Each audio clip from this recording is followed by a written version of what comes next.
Hey girlfriends, it's your girl Tati and I am back with Naturally Tati V. This video is going to be a little bit different than what you're used to. I really want to take a moment to talk about YouTube and what it means to create a YouTube channel, what it means to keep on going, and some of the challenges that I personally faced kind of starting out my first few months as a YouTuber. Okay? So also I'm going to be going through my little makeup routine. If you have any specific comments about what I'm doing or questions, just comment below, okay? I'm going to hop right into the video. So when I first decided that I wanted to create a YouTube channel, I don't really know what was going through my mind, honestly, y'all. Like, if you know me, I'm always like one thing to the next. Like, my mind is always like, okay, what's next? What's next? What's next? And I've always got to be doing something. And since I did my big shot back in January or whatever, and I had kind of been seeing some growth, and a lot of people have been asking about my journey and like different products that I use, how I style my hair, I'm like, well, the perfect thing for me to do then is to start a YouTube channel, you know? And I got my bachelor's in marketing.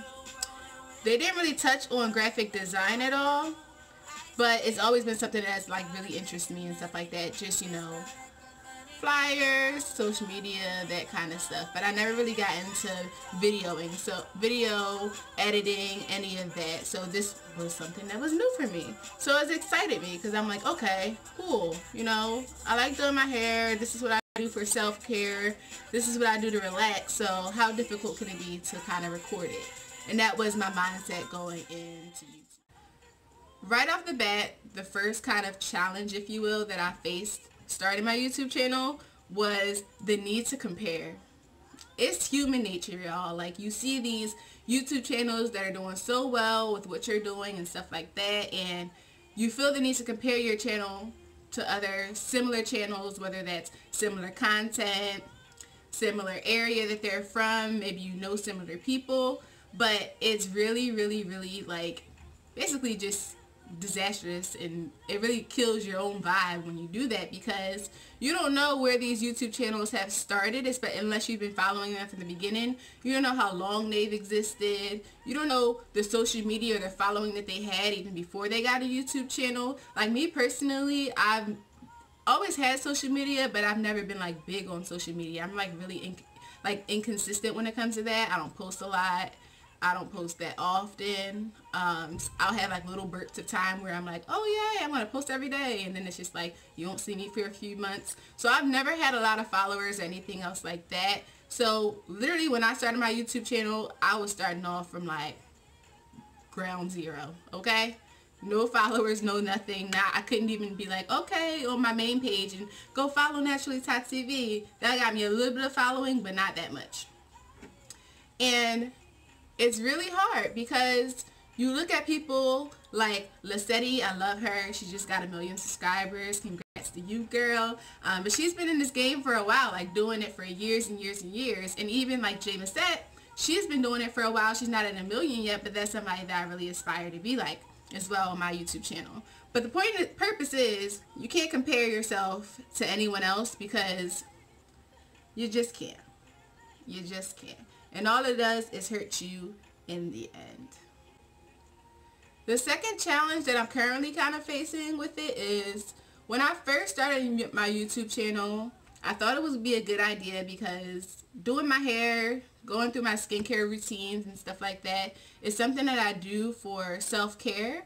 And it's kind of my me time and my time that I'm just kind of not focusing about anybody else in the world but myself.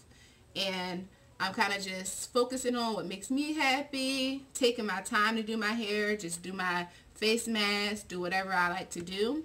And that's kind of what motivated me to do it as well, because that's something that I'm like passionate about and I really enjoy doing. But more and more I'm finding that when you feel the need to record every single moment, it takes away the fun, you know? And that's kind of the point where I am, and that's kind of where I've been slacking off a little bit with Naturally Tati V, because I do these things still, but it's not as enjoyable, it's not as relaxing when I record every single thing or feel the need to make a video out of every single thing. So I've kind of took a break, if you will, from Naturally Taught TV for that reason. Just because I like to I needed to recenter and refocus and refigure out, you know, why I was doing all of this and my motivation behind doing it. And I needed to find the fun again, because it was becoming a job for me, and I ain't even getting paid. I ain't even got that many subscribers, and nobody honestly really cares if I don't post on Sunday but me. Like, I'm not to that point where it really matters.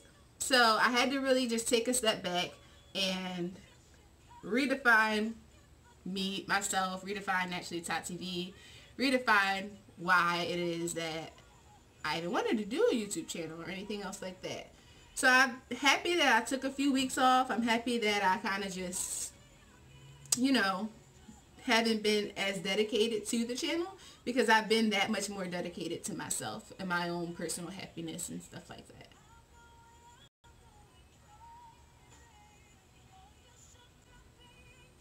Another thing that I didn't realize starting a YouTube channel is that it's really expensive, y'all. Like, being a natural is expensive in its own right, but having a YouTube channel is also expensive as well. Whether it's paying for promotions on Facebook, Instagram, stuff like that, whether it's just having different products so that you can try those different products and not just keep showing the same exact things all the time. It's expensive, especially when you feel the need, like me at first, to post every single week. That's something new you need to be bringing to the table every single week, you know? And depending on what your channel is, I'm solely talking about hair channels at this point. I'm not like in a shop where I'm doing other people's hair and they're paying me to do it. I'm kind of just going through this journey, figuring out it as I go, and everything is kind of self-sponsored and nobody's paying me to do my own hair. So maybe one day. But yeah, that's something that I didn't really think all the way through when I was starting a YouTube channel, just really how much time and money it really does cost. I will say the one thing that I didn't have to spend money on is my camera. Like, I do have a new phone now, but I've always used my phone to record my YouTube videos. I started off with an iPhone 6, and now I have the Google Pixel 2, which I love so much because this camera is bomb.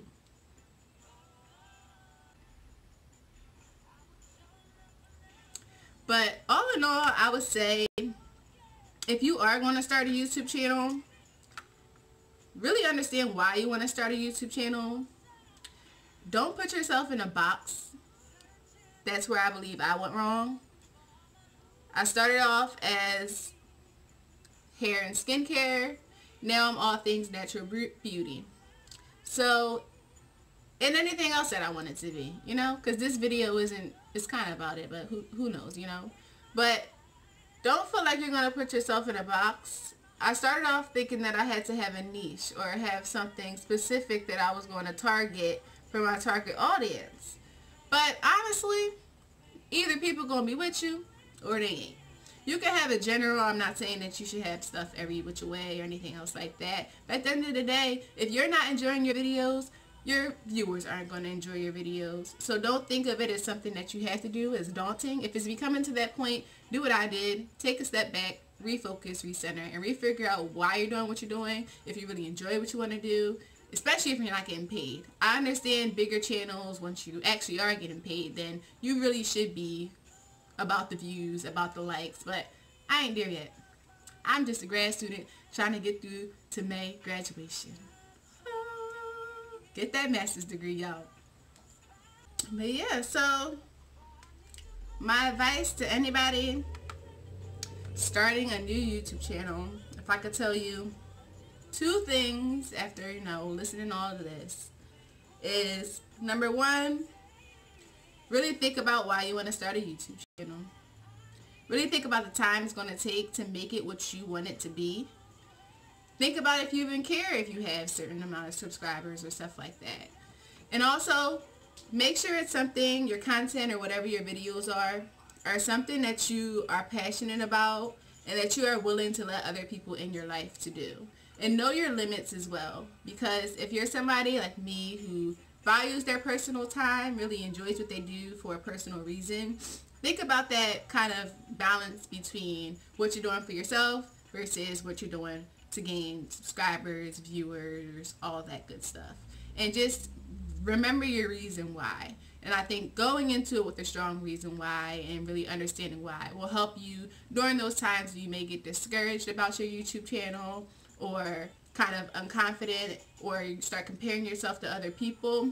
Just stay focused on you and your own journey. Just like you're going through a natural hair journey, if that's something that you're doing, YouTube is a journey as well. And everybody's looks differently, and everybody's end goal is going to look differently. So just trust in the process, believe in yourself, believe in your future, and put your work in if that's something that you really aspire to be. So yeah.